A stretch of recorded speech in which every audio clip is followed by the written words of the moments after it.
Alright everyone, Mega Hives are the ultimate solo challenge in Marvel's Avengers.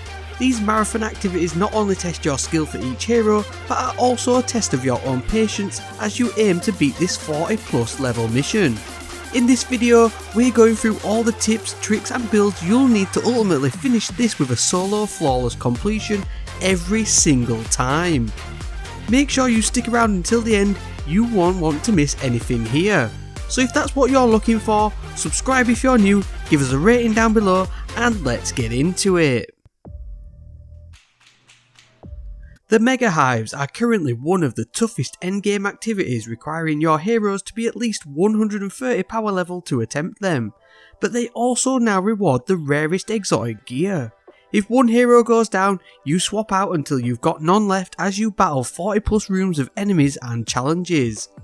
But we are here with this guide to make sure you won't ever have to swap out any hero at any time. As long as you followed my guide to max power level, you should be all set to go. So let's start by looking at the basics of the Mega Hives. To start the Mega Hives, you have to access the bunker. There's nothing too tough here, but make sure to take out the turrets and use all of your abilities to take down the enemies as soon as possible. Now once you've entered the Mega Hive, each room is accessed by a corridor, usually full of enemies. I can't stress enough that you should be flying, running and jumping straight over these by any means necessary to get to the terminal to access the next room. Unless it's one of the rare occasions where this corridor is the next wave, you just need to skip these every single time. Just make sure not to take too much damage as you access the terminal. Using an heroic ability at this point can be the key to surviving and making it into the next room. This saved my flawless run a number of times. Now once in the rooms, you'll get different objectives, from simply defeating enemies to holding control points or destroying generators. The best advice I can give for this is to go hard and go fast straight away. Use your ultimate or heroic abilities and combine them to make the maximum impact straight off the bat.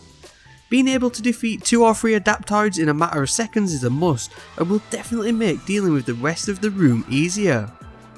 The same goes for the destroy generators objectives, as the quicker you destroy them, the quicker you'll complete the room. As for the control points, I'd only ever concentrate on keeping 2 control points at any given time.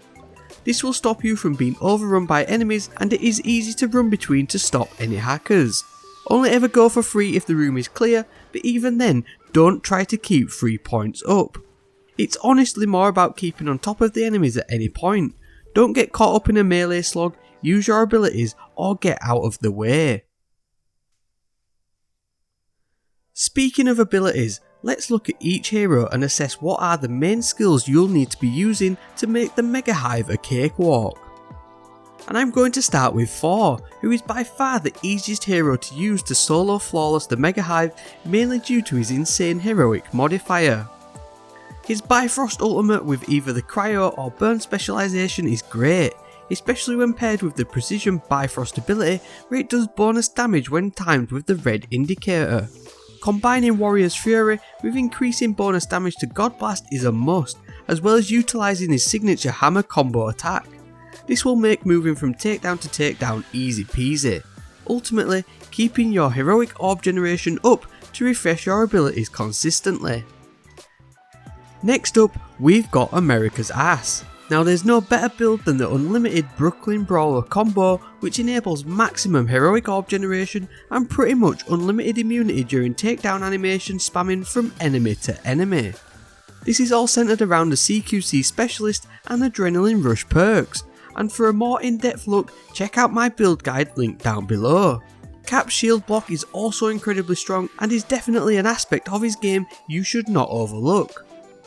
For Black Widow, you want to build all around her stealth ability with Veil of Shadows and keep the invisibility uptime as much as possible.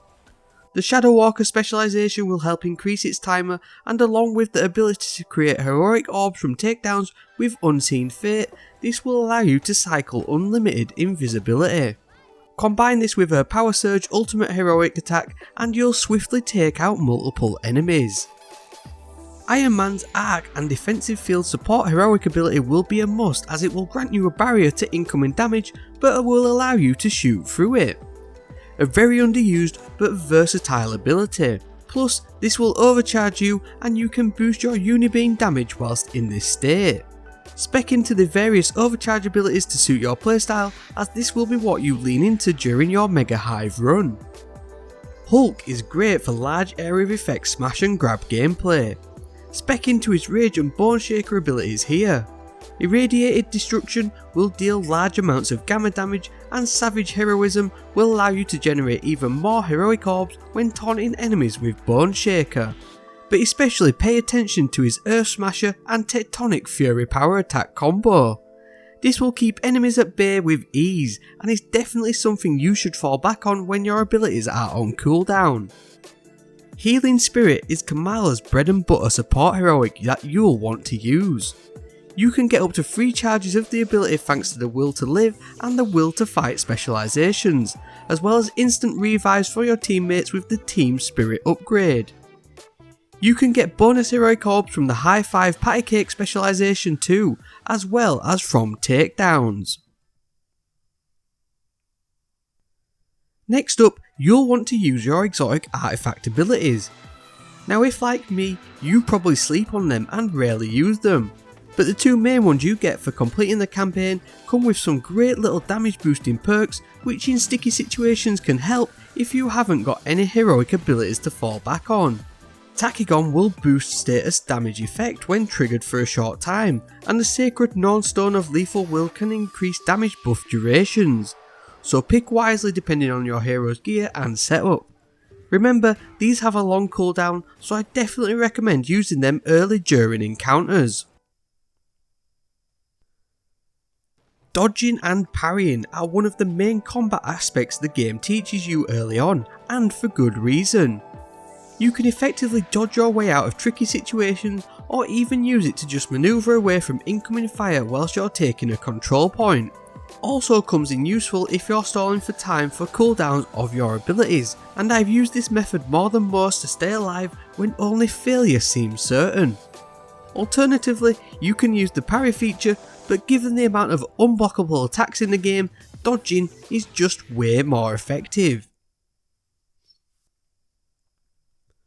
And so finally, we have made it all the way to the end, with the final tip for making it a solo flawless run of the Mega Hive. Change your difficulty setting. There is absolutely no reason whatsoever to attempt to complete this grueling time consuming challenge on anything other than challenge 1 setting. Not only will this make enemies easier to deal with, but it doesn't affect your endgame rewards for completing the Mega Hive. Now until the devs come out and say for certain, the only thing I know that changes rewards wise for difficulty settings is the amount of resources you obtain, which is negligible at best, so for now I'd 100% recommend the lowest setting. Hopefully this Mega Hive guide will help you get regular completions with a range of heroes over the coming weeks. Let me know in the comments if there's something you think I missed, or if you have a build setup that just melts these Mega Hives. But if you did find this guide helpful in some way, please give it a rating down below. It greatly helps me out and is always super appreciated. Also, consider subscribing if you're new here. It's a free and easy way to support the channel and the content I make, and it'll keep you up to date with the latest content drops. That's it for this one though. I'm going to head back into the Hive. So on that, and as always, thank you very much for watching, and I hope to see you next time.